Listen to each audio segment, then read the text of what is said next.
Olá, muito obrigado por permitir que eu entre em sua casa neste momento. Meu nome é Ney Herman, sou jornalista e produtor do programa Opinião, o seu programa de debates e entrevistas aqui na TV Vila Velha, cada vez mais a TV que a nossa gente vê.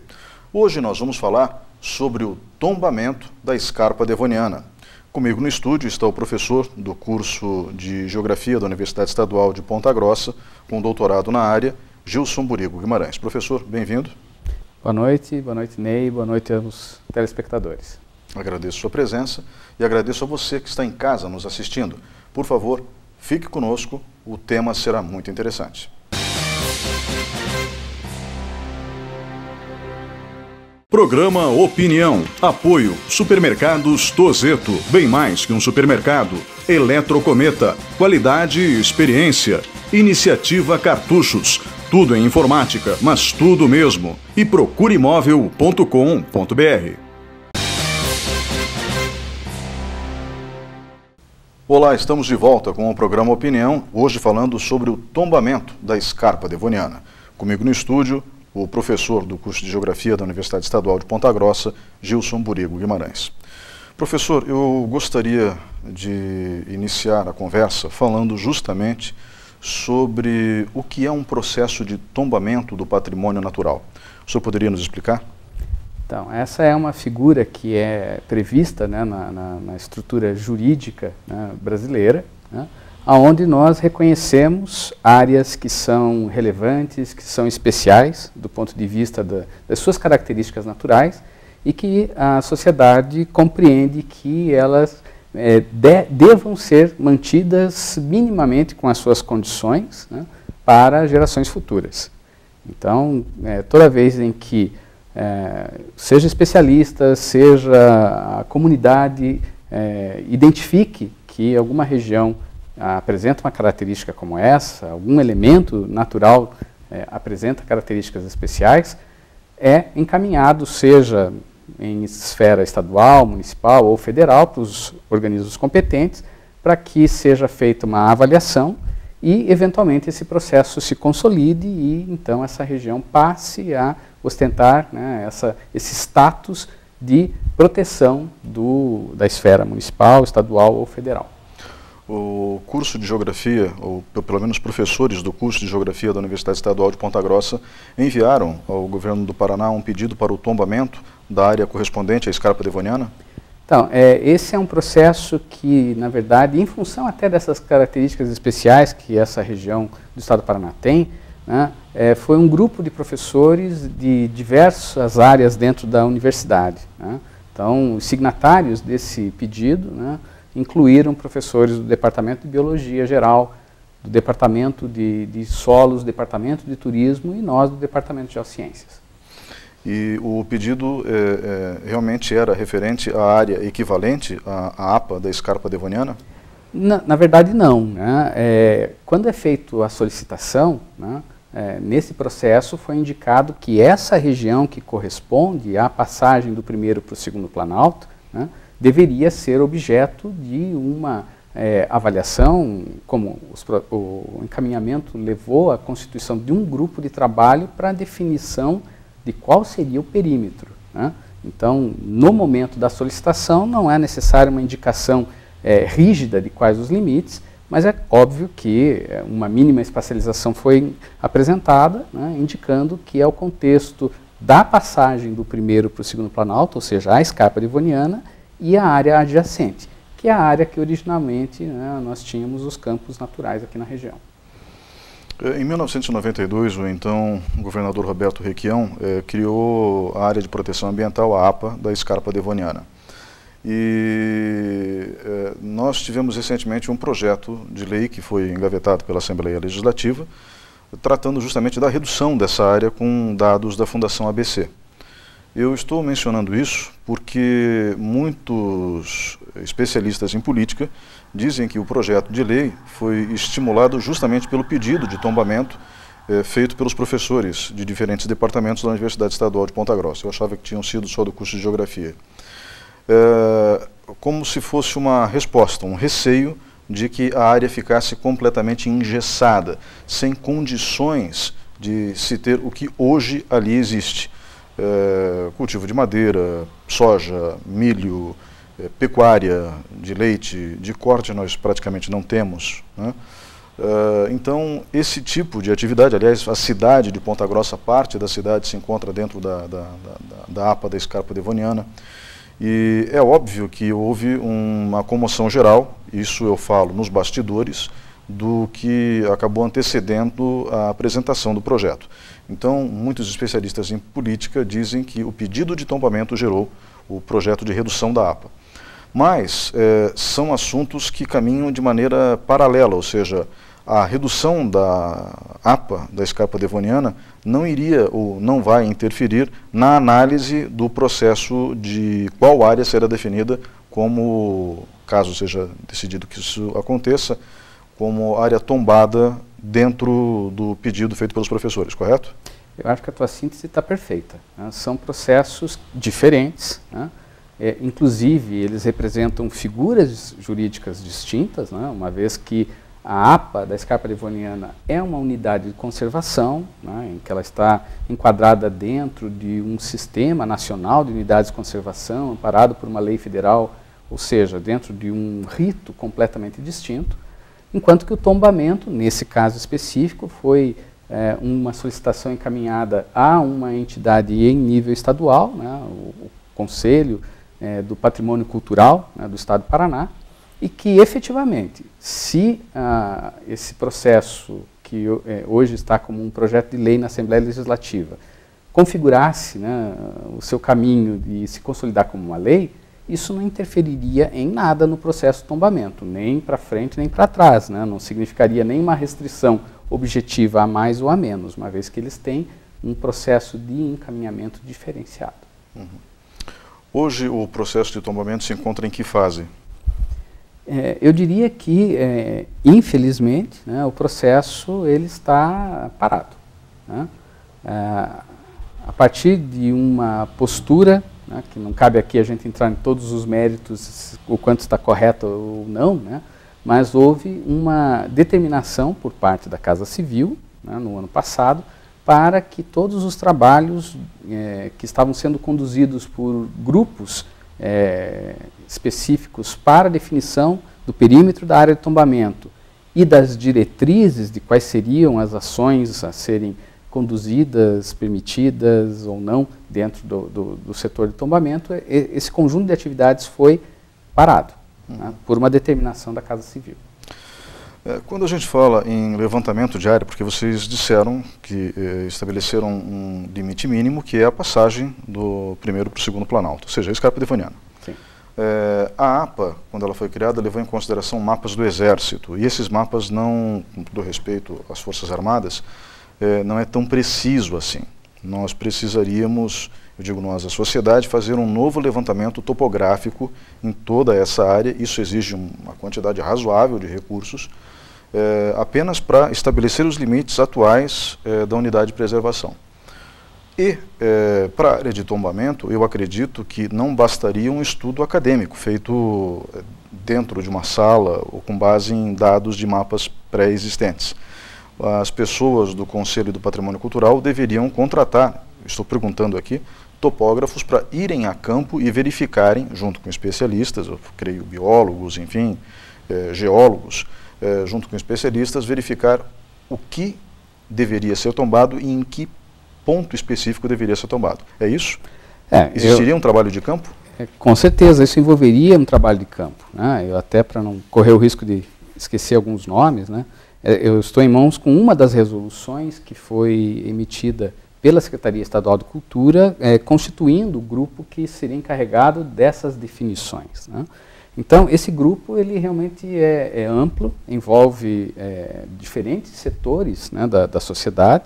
Então, ele tem representantes tanto da própria coordenação do patrimônio cultural, do Conselho Estadual do Patrimônio Histórico e Artístico, representantes da Universidade Estadual de Ponta Grossa, do Instituto Ambiental do Paraná, do Ministério Público do Paraná, do Departamento Nacional de Produção Mineral, do então Serviço Geológico do Paraná, né, da Mineropar, que hoje, né, ela não existe mais, né, da Sociedade de Pesquisa em Vida Selvagem, da FAEP, né, da Federação de Agricultura do Estado do Paraná, da Associação Paranaense de Empresas de Base Florestal, ou seja, o setor de silvicultura, e também o sistema OCEPAR. Né?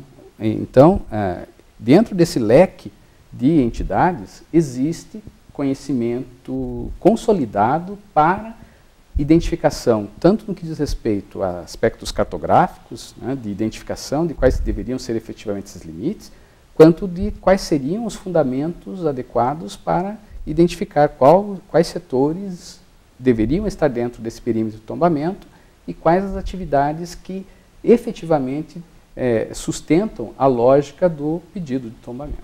Uhum, entendo. Só que nessa listagem constam as entidades que são, como posso dizer, aquelas que teriam um voto dentro desse projeto. Mas consta a contratação de uma equipe de topógrafos, por exemplo?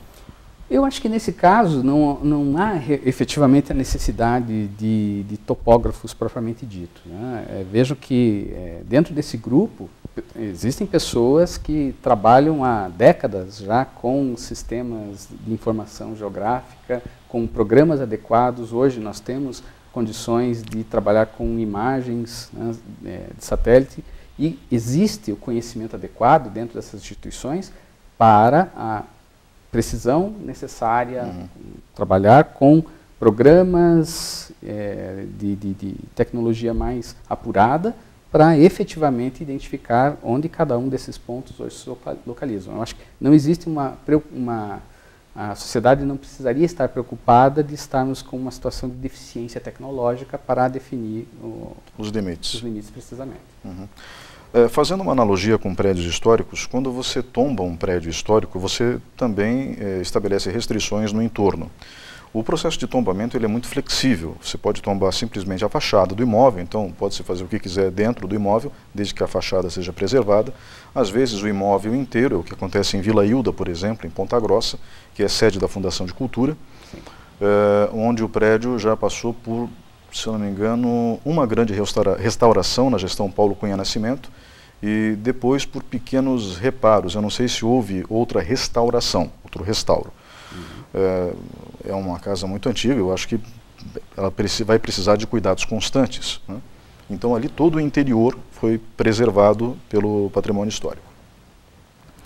E essa preocupação com o entorno é para não prejudicar o imóvel principal daquela localidade, daquele ponto específico, que é o imóvel tombado, a fachada tombada. Existem também uma série de aspectos que na realidade são definidos por um grupo. Como que o imóvel pode ou não ser usado, se ele pode ou não passar, porque restauração é uma coisa, reforma é outra. Por analogia, o que acontece com uma área tombada? Então, uma área que venha a ser tombada em função principalmente das suas características naturais, mas que sempre tem aspectos culturais envolvidos, também necessita da constituição de um grupo que avalie, que estude, né, quais são as ações, as atividades que podem ou não ser realizadas. Nós temos exemplos dentro do Paraná, em outras unidades da federação, no país, onde esse modelo tem sido aplicado e eu diria que com sucesso. Né? Nós temos aí décadas já de tombamento da Serra do Mar, né? Tanto aqui no Paraná, no estado de São Paulo ou outras unidades em figuras equivalentes. Há uma necessidade dos grupos que são constituídos para que sejam definidos, né, atividades que sejam compatíveis, analisando planos de gestão de unidades de conservação, né, planos de manejo, né, o que quer que venha a representar conjunto de atividades definidas por planos diretores municipais. Né. Então existem as comissões, existem os grupos que devem analisar cada uma dessas figuras jurídicas para que elas não entrem em conflito. E não significa que obrigatoriamente há um engessamento completo do conjunto de atividades. Né? Se nós fizermos uma consulta a vários dos locais que hoje têm processo de tombamento, tem lá umas um pouco mais rigorosas, outras um pouco menos, em função das características de cada local específico e dos componentes que venham a trabalhar para identificar o que vai ser decidido como o mais interessante de ser mantido e o que vai ser considerado suscetível de aceitar-se algum tipo de introdução de atividade. Uhum. Eu pergunto isso porque se gerou uma comoção muito grande. Quando se fala em tombamento, a primeira palavra que vem é justamente engessamento. O grupo formado, pelo que o senhor mencionou aí, de várias instituições diferentes, iria definir o que pode ou não ser feito, pelo que eu pude entender até agora da sua explanação. Então, não viria uma regra dizendo, bom, então agora ninguém mais respira em Ponta Grossa, peguem as malas e se mudem para Castro. Com certeza, isso aí eu diria que esse tipo de discurso, ele não ajuda em nada. Tanto para uma pessoa que tenha preocupações porque efetivamente tenha, por exemplo, uma propriedade na região que potencialmente venha a incluir o tombamento, como os interesses da sociedade, ou eventualmente dos proponentes que identificam essa região como especial. Né? Porque isso aí é completamente deslocado, desconectado da realidade e dos objetivos que se pretende alcançar. Porque tem que se pensar que os proponentes, as entidades envolvidas, elas têm interesse que isso se concretize. E uma alegação como essa, ela realmente é contraproducente, porque é colocar a sociedade contra todo o processo. Então, essa é uma situação que definitivamente não está no horizonte de qualquer um que esteja envolvido em processo de tombamento. Existiriam audiências públicas para definir isso? Isso, o próprio grupo poderia avaliar quais são os mecanismos mais adequados para que as etapas que venham a definir o processo de tombamento se efetivem. Né? Infelizmente, eu volto a destacar, o grupo não conseguiu realizar um número adequado de reuniões para avançar no ponto de definir, olha, vamos ter que chegar ao ponto de convocar publicamente a sociedade, ou nós temos que primeiro avançar nas discussões internas desse pequeno grupo quando aconteceu essa determinação do governo do Estado para que os trabalhos fossem cessados. Certo. Professor, nós temos nessa área N atividades. Então, se eu não me engano, existe mineração, nós temos agricultura de alta tecnologia, temos pecuária leiteira, até onde eu sei existe pecuária leiteira também. Temos áreas urbanas dentro dessa região. E é óbvio que a intenção é preservar aquilo que um dia existiu como nativo. Os campos nativos, dos Campos Gerais, porque o Paraná ele era coberto de florestas, com exceção da região dos Campos Gerais, que era uma região de campo, por isso esse nome. Né? E, obviamente, a campina nativa já foi embora. Né? Se sobrou alguma coisa, é muito pouco. Há alguns anos atrás, eu ainda trabalhava como repórter na TV Esplanada, aqui, que é uma emissora afiliada à RPC, e fiz uma matéria falando sobre o desaparecimento de orquídeas no Parque de Vila Velha. E realmente desapareceram. Né? Ao longo de um intervalo de 30 anos, várias espécies desapareceram. Quantas eu não vou me lembrar agora. Mas é lógico que existem locais que devem ser preservados e paisagens que também merecem ser preservadas. Temos atividades turísticas sendo desenvolvidas dentro da APA, né, se eu não me engano. Normalmente atividades de ecoturismo, então são mais balanceadas, são mais equilibradas. De novo, por analogia, né, o imóvel que eu tenho, ou seja, aquilo que foi definido como tombado, seja a fachada, seja o imóvel, ele fica engessado? Não, ele pode ser usado, mas dentro de determinadas prerrogativas, ou seja, dentro daquilo que foi pré-definido pelo grupo gestor que foi criado para aquele trabalho específico. Mas se o objetivo é a preservação da paisagem natural, e eu acho que ela tem que ser preservada também, mas essa não é só a minha opinião, é a opinião de várias pessoas, inclusive de produtores rurais, ela tem que ser preservada de que forma? A APA já não é por si só suficiente, a área de proteção ambiental? Eu diria que talvez um dos principais gatilhos da solicitação do pedido de tombamento foi a constatação, esse processo iniciou-se em 2012, de que a APA não estava funcionando de maneira adequada. Né? Porque o processo de tombamento é mais rígido, né? O tombamento é mais rígido que a APA. Seria, identificou-se na época, né, uma outra via de buscar, né, sensibilizar, seja a sociedade, seja os organismos que fazem a sua gestão, de que essa área especial estava em vias de extinção, nas suas características tanto naturais quanto culturais. As entidades que deveriam zelar pela existência da APA com um funcionamento adequado, não estavam, como não estão, né, agindo de maneira adequada. Né? Então, nós temos, seja na esfera, né, de âmbito policial ou de âmbito de determinação daquilo que significa fazer com que o Conselho Gestor funcione, isso na prática não tem acontecido no caso da APA. E a busca pelo processo de tombamento colocaria um conjunto de outros atores, né, em que se imaginava que se conseguiria buscar, né, a manutenção dessas características especiais aqui da região. Né. Você chegou a comentar sobre a questão de campos. Né. É muito triste se nós chegarmos à conclusão que uma região tão bela como a nossa, ela perca, entre aspas, o direito de ostentar essa nomenclatura. Ela não vai mais poder se apresentar como a região dos Campos Gerais. Nós não teremos mais campos. Né? Nós ainda conseguimos localizar um ou outro trecho, principalmente próximo à escarpa devoniana, de áreas que guardam algumas características relativamente próximas às suas características originais, tanto do ponto de vista natural, quanto do ponto de vista de relações com modos tradicionais de utilização da área. Né? Nós temos uma herança histórica vinculada ao tropeirismo, que ela é riquíssima e é uma pena muito grande perdê-la.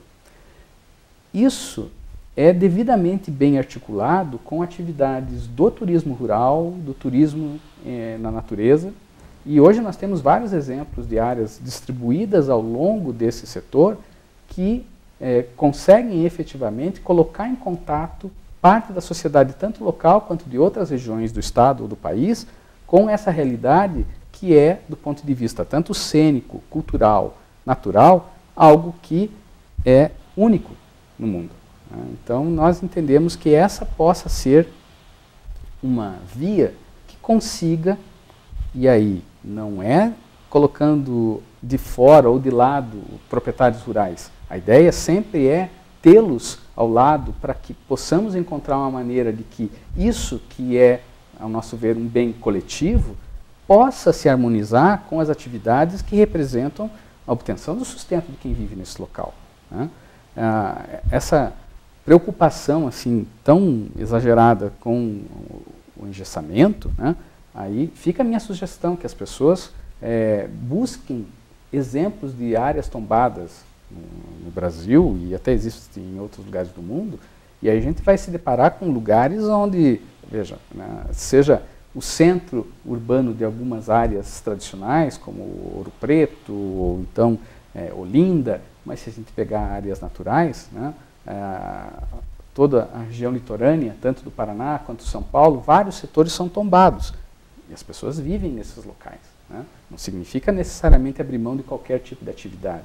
Né? O Corcovado é tombado, né? O Morro do Pão de Açúcar é tombado. E não significa que as pessoas não estejam, né, vivendo, né, ao seu redor e usufruindo dessa paisagem que é uma referência nacional. Professor, obrigado pela participação nesse bloco. Nós vamos agora para um breve intervalo e voltamos em instantes.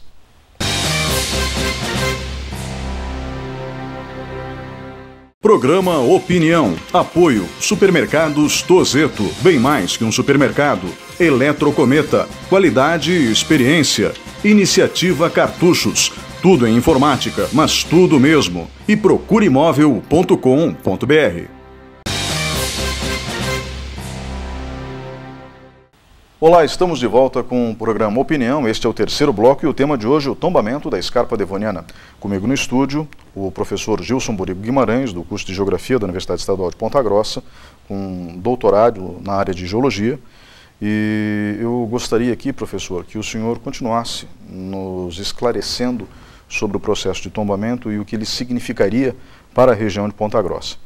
Quando houve a criação dos parques nacionais, se eu não me engano, em 2005, né,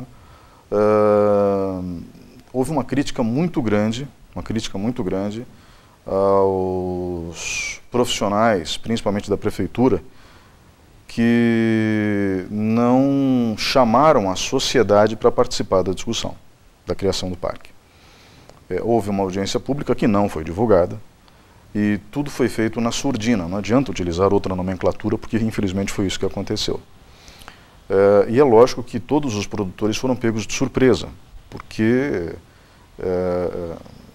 o que aconteceria com eles? Então eles teriam que ser indenizados, pelo menos, e o valor da indenização era muito grande. Até hoje isso não aconteceu. Já estamos em 2017, então já se passaram lá 12 anos, o parque foi criado no papel, mas não na prática. E é óbvio que existe uma preocupação muito grande com a questão econômica. O que pode ou não pode ser feito? Bom, né? Falando do parque, né? Chegou-se à conclusão que era primeiro preciso efetivar o parque para daí continuar as discussões. E essa discussão se encontra parada desde então, pelo menos do ponto de vista prático, eu repito. Mas eu não quis interrompê-lo, perdão, que eu não quero fugir muito do tema que seria o tombamento. O tombamento, mas eu fiz a citação do parque justamente por isso. O tombamento é mais restritivo, mais rígido que a APA, pelo menos pelo que eu pude entender no bloco anterior. Porém, é menos restritivo que um parque nacional? Eu acho que aqui realmente é uma ótima oportunidade de deixar claro, né? O processo de tombamento não implica uma alienação, não implica uma desapropriação, né? Ou seja, as pessoas continuarão, né, proprietárias das áreas onde hoje vivem, né? Se alguma coisa acontecer, é porque eventualmente o tombamento possa coincidir com uma área que esteja, por exemplo, no Parque Nacional, que aí tem a sua história que envolve efetivamente desapropriações e tem todo um histórico que nós torcemos que um dia venha a se concretizar, a se completar, né? Mas voltando à questão do tombamento, né, essa situação de que alguém venha a imaginar que vai perder, né, os direitos sobre a sua propriedade, isso não faz parte da legislação que sustenta a lógica do tombamento, né? O que o tombamento ele efetivamente, né, caminha é para a definição de diretrizes, de normas, do que pode e o que não pode ser realizado, uma vez que a sociedade conclua que aquela área é relevante para ser mantido para próximas gerações. Então, usando um exemplo um pouco mais fácil, né, de analisar, né?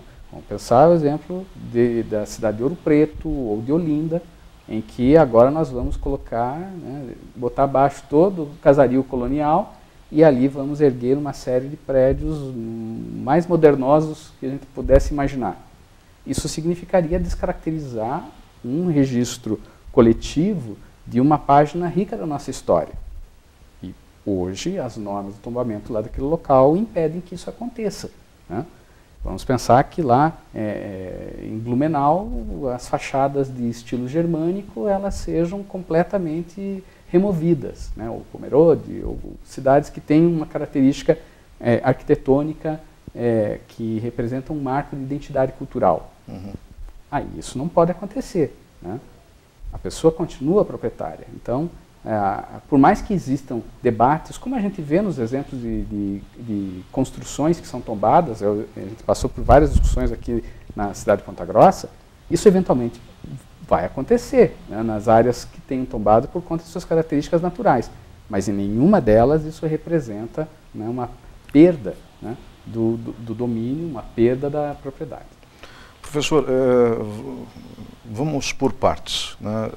Vamos começar com a agricultura. Então, a agricultura na nossa região se caracteriza por soja e milho no verão, né? O correto seria, na cultura de rodízio, 33% de milho, 66% de soja, isso para evitar que pragas se desenvolvam, pragas, doenças, enfim, né?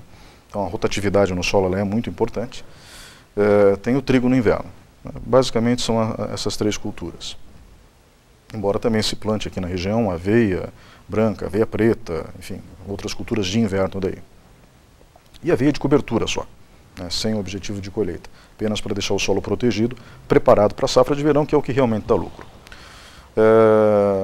Alguns anos atrás, acho que ainda nos anos 80 e depois dos anos 90, isso se tornou comercialmente viável, a Monsanto utilizou uma bactéria para fazer a transferência de um gene resistente numa orquídea, se eu não me engano, para a soja especificamente, e tornando então a soja resistente ao glifosato, para que reduzisse o volume de agrotóxicos e ao mesmo tempo se tornasse mais eficiente. Então você matava a erva daninha, mas não matava a soja.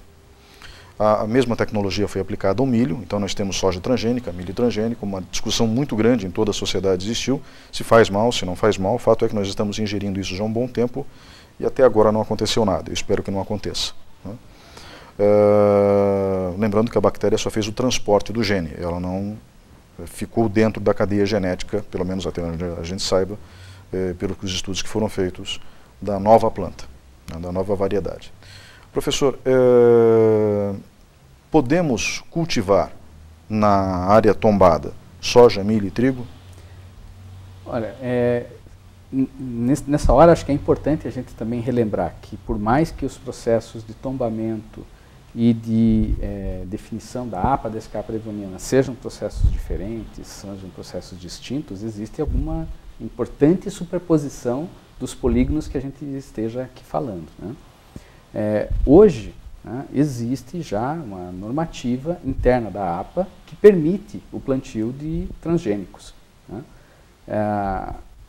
A partir do momento em que isso já esteja consolidado, né, as diretrizes do tombamento provavelmente não encaminharão para essa restrição, apesar de defendermos que modelos que fujam dessa larga utilização de produtos transgênicos tenderiam a valorizar esse setor, porque existe um mercado específico, né, e que é extremamente interessante até do ponto de vista econômico para produtos que sejam à base de variedades mais rústicas, as variedades que não representem essas linhagens completamente modificadas. Seja na discussão da APA da escarpa devoniana, seja do tombamento, mas principalmente desse setor, que é especial que nós aqui identificamos, né, nós defendemos uma outra lógica também de ocupação das áreas, porque não significa aqui que a gente está defendendo que não exista agricultura mecanizada, de alta tecnologia, precisão e demais, né? O que nós argumentamos é que existem alguns setores que se beneficiariam muito, inclusive do ponto de vista econômico, se procurássemos uma forma de utilização desses setores com uma harmonia mais plena das características naturais com essas atividades de agricultura e outras que eventualmente a gente aqui as identifique. Mas as variedades transgênicas não estariam proibidas dentro da área tombada? Que não. Não.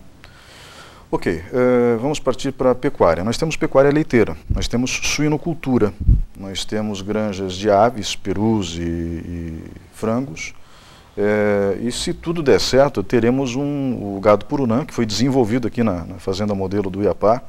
É muito raro o Ministério da Agricultura reconhecer uma nova raça, porque é uma coisa muito séria, né? E eles tiveram um sucesso absurdo na composição dessa nova raça de gado. É um animal fantástico, com características fabulosas, né?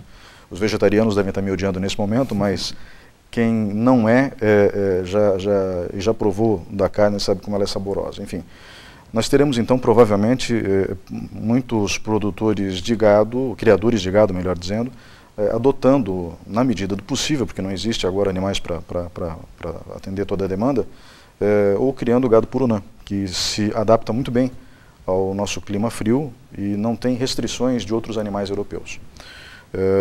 Então vamos ter também pecuária de corte. Fechada esse parênteses, pecuária, né? Suinocultura, avicultura, bovinocultura, estariam livres para serem realizadas na área tombada? Eu acho que uma das principais características especiais que se busca recuperar aqui passa, inclusive, por essa lógica que essa região possuiu por centenas de anos, né? E passa, inclusive, com a criação de gado, né? Essa é uma marca, inclusive, vinculada a todo o processo de ocupação associado ao tropeirismo, né?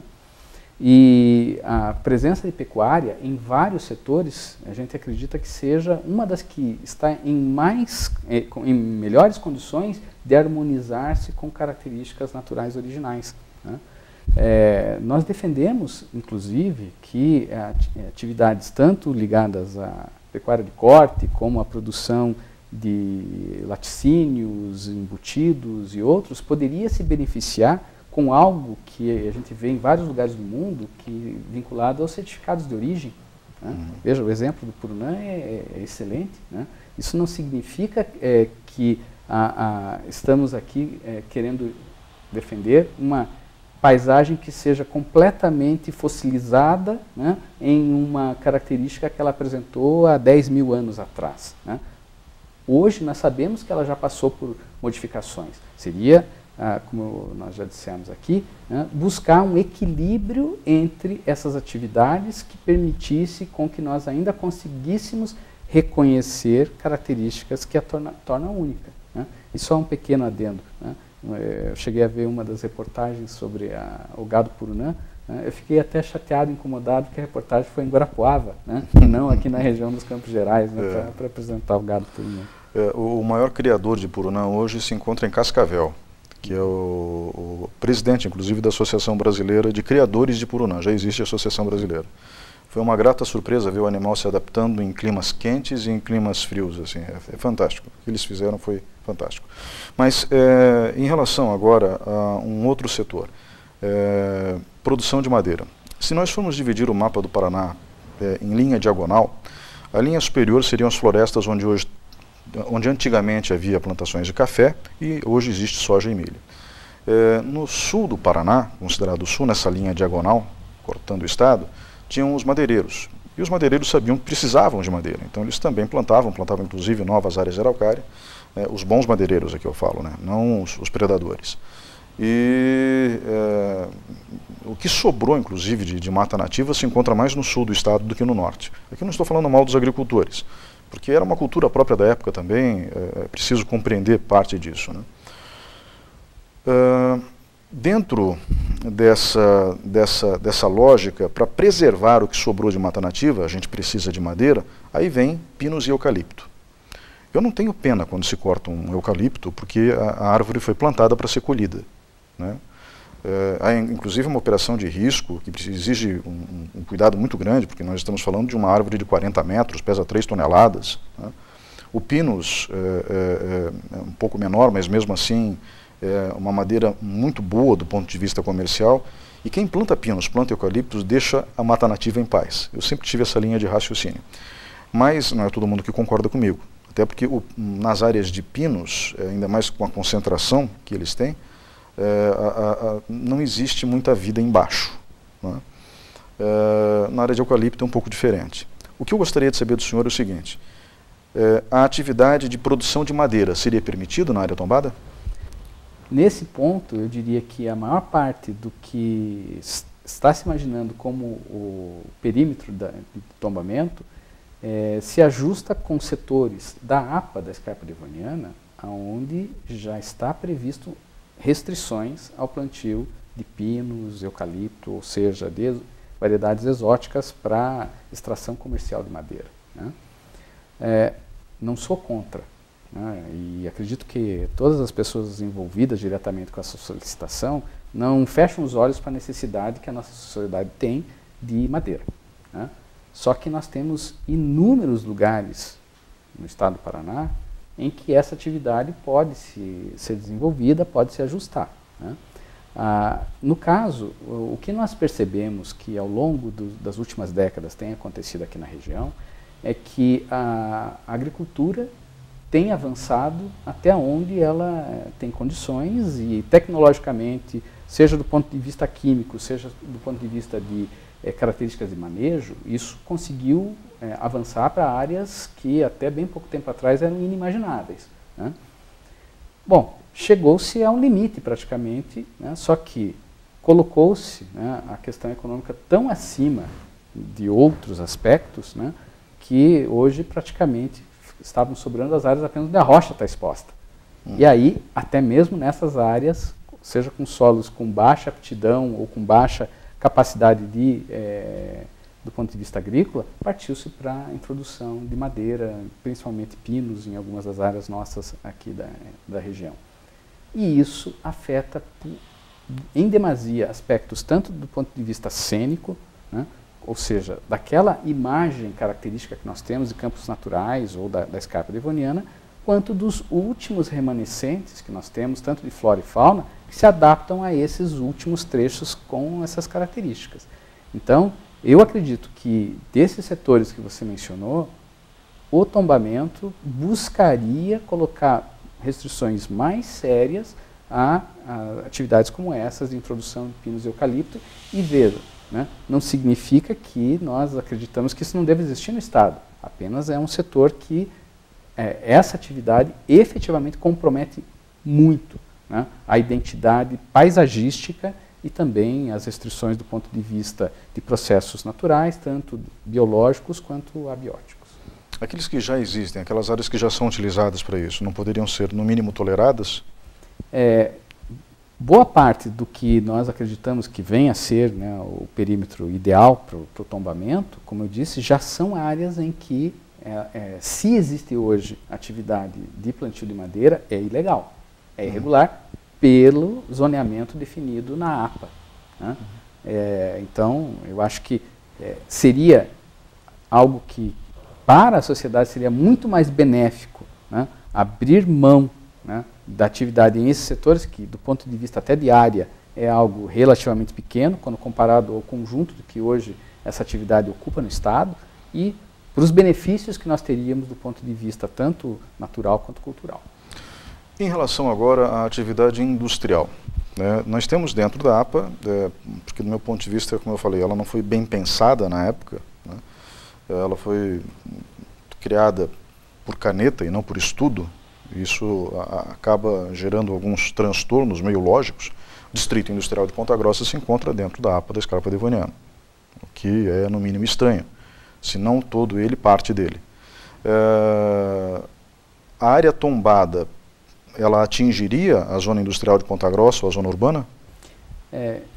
Me permite uma correção, né? O Distrito Industrial não está dentro da APA. Houve uma tentativa de alteração da área de expansão do Distrito Industrial, né, em que estava previsto um setor mais ao norte, né, e esse eventualmente poderia estar incluído, né, dentro da APA, mas mesmo isso não foi adiante, né. Como eu cheguei a dizer no começo, né, a definição desse perímetro da área de tombamento ainda não foi definitivamente concretizada, mas o que se pensou desde o início era um setor muito mais próximo à escarpa em si. Ou seja, não tão próximo da cidade. Não tão próximo à cidade, porque é onde nós identificamos as características mais próximas, né, do que seria original, né, onde seria mais fácil efetivamente a gente reconhecer essa paisagem típica dos Campos Gerais, né. Então, é muito provável que nenhum dos setores dedicados à atividade industrial fosse seriamente, né, envolvido dentro desse polígono do tombamento. Mas existe a área tombada e a área adjacente. Na área adjacente, porque daí nós estaríamos com certeza na área adjacente. Na área adjacente, nós teríamos restrições do ponto de vista urbano e industrial. Ou seja, olha, você não vai poder colocar uma indústria de automóveis aqui. Você não vai mais poder construir prédios de 30 andares. Existiriam restrições nesse sentido? Como eu disse, isso ainda seria uma tarefa para esse grupo que pensaria quais seriam as normativas, mas eu não vejo que fosse caminhar para esse lado, porque primeiro que a distância seria muito grande, né, e aí já estaríamos tão afastados que do ponto de vista de identidade das características que se pretende manter com o tombamento, isso não viria a afetar, né. Eu volto a insistir, né, nós temos vários exemplos no estado do Paraná, ou no próprio no Brasil, né, em outras unidades da federação, onde não se colocam esse tipo de engessamento tão forte, seja dentro da área tombada, seja nas áreas adjacentes. Então, essa preocupação do ponto de vista de restrições industriais, né, não seria o caso, vamos falar especificamente aqui de Ponta Grossa, que é mais fácil para o telespectador se localizar, né, isso realmente não ocorreria. Uhum. Então, é uma preocupação que a comunidade inteira teve, né? Eu repito, eu acho que na criação da APA houve um equívoco, deveria ter sido feito, na época as imagens por satélite não eram tão precisas assim, no início dos anos 90, deveria ter sido feito um levantamento topográfico e não usado o mapa do Exército, que é muito competente no que faz, mas que fez um levantamento próprio da época, vamos dizer assim, em que ele foi realizado. E quando eu me refiro aos topógrafos, é que eles são mais precisos, eu tenho a sensação, do que às vezes as imagens de satélite mostram. Mas eu posso estar errado, né? Eu posso estar errado. Eu confio muito no trabalho manual ainda, né? Professor, eu gostaria aqui que o senhor esclarecesse também uma outra questão. Então, a bovinocultura, suinocultura, avicultura não teriam problemas, mas eu esqueci de perguntar algo que é importante. E o esterco? Porque esses animais confinados produzem muito esterco. Como que ele deveria ser tratado? Existe um regramento para isso? Então, de novo, eu acho que isso entra em grande medida nas atividades que eventualmente possam ter restrições via a lógica que hoje já existe da APA, né? Uhum. Dependendo de qual é a atividade, isso tem um impacto, né, muito grande para a água, né? E nós temos boa parte dos nossos mananciais dentro do setor que hoje é a APA e que eventualmente corresponderia a áreas que teriam interesse para o tombamento, né?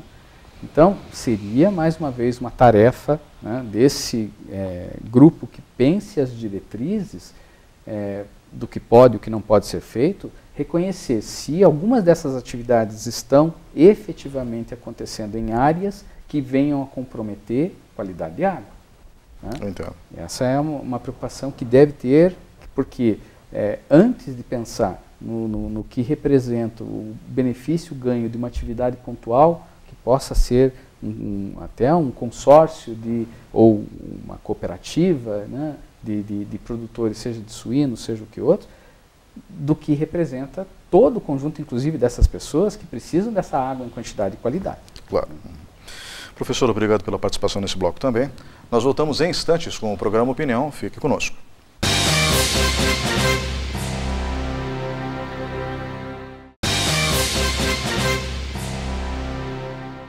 Olá, estamos de volta com o quarto e último bloco do programa Opinião, hoje falando sobre o tombamento da escarpa devoniana. Comigo no estúdio está o professor Gilson Borigo Guimarães, com doutorado em Geologia, professor do curso de Geografia da Universidade Estadual de Ponta Grossa. Professor, eu gostaria aqui de deixar esse espaço para suas considerações finais. Então, é preciso entender alguns aspectos, né? A criação do Parque Nacional das Araucárias, se não me engano era esse o nome. Dos Campos Gerais agora. Dos Campos Gerais, mudou a nomenclatura. Gerou um estresse muito grande no tecido social, porque ele foi feito às escondidas. Isso não é coisa de gente séria. Gente séria conversa sobre o assunto, né? E eu sei que o senhor é sério e conheço seus colegas, sei que vocês também são sérios. Não se pode mudar a vida de centenas de milhares de pessoas simplesmente sem conversar com elas primeiro, né? Aliás, a melhor tática que existe é o convencimento, né? Que aquilo é bom, que aquilo é essencial. E o nosso ecossistema, o ecossistema dos Campos Gerais é muito delicado. Eu já fiz várias matérias, eu sei disso. Muito rico visualmente. E é um patrimônio que tem que ser preservado, sim. Mas essa preservação demanda diálogo e esclarecimento, que foi o que o programa de hoje tentou fazer. O senhor deixou bem claro, aqui no primeiro e no segundo bloco, aliás, perdão, no segundo e no terceiro blocos do programa. E eu gostaria que o senhor aproveitasse esses minutos finais para argumentar por que o tombamento é tão importante para a Scarpa Devoniana e para a região dos Campos Gerais? Eu agradeço essa oportunidade e eu gostaria de convidar todo o conjunto, né, de telespectadores, todos aqueles que nos acompanharam essa noite, para refletir sobre o que representa essa região para cada um de vocês que estão nos ouvindo agora e para seus filhos, as próximas gerações que estarão aqui. Será que, no ritmo em que nós estamos vivendo, né, ocupando essa nossa região, nós continuaremos tendo essa paisagem única, essa paisagem que encantou naturalistas que aqui percorreram a região desde o século XIX, né, ao ponto de chamar essa região como um paraíso na Terra, né? E isso não significa abrir mão, né, de um processo que é natural da sociedade, de acompanhar uma série de incrementos, uma série de inovações que têm acontecido não só aqui, mas em todos os outros lugares do mundo, né? Essa região, ela tem um patrimônio natural, ela tem um patrimônio cultural que é único, né?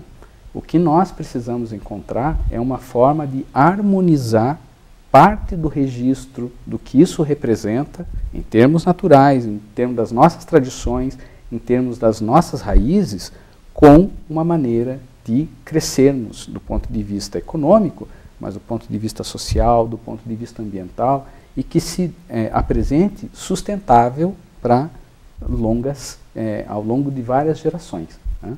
Então, esse desafio, né, existe, está posto para a nossa sociedade, é uma responsabilidade de todos nós, né? E nós acreditamos que atribuir, né, esse status de algo especial, e o tombamento cria isso, acaba sendo um instrumento a mais para que nós possamos, né, fortalecer o nosso vínculo com essa região, de nos apresentarmos como sendo pessoas com condições de zelar por algo que é belo, algo que é útil, algo que é especial, e mostrar para todos os outros paranaenses e brasileiros que nós estamos vivendo aqui e nós sabemos do valor real que isso tem e nós estamos sabendo manter isso para todos aqueles que vivem ou que passam por aqui ou que viverão e por aqui passarão. Professor, novamente muito obrigado pela sua presença no programa de hoje e muito obrigado a você que estava em casa nos assistindo. O programa Opinião fica por aqui. Voltamos na semana que vem.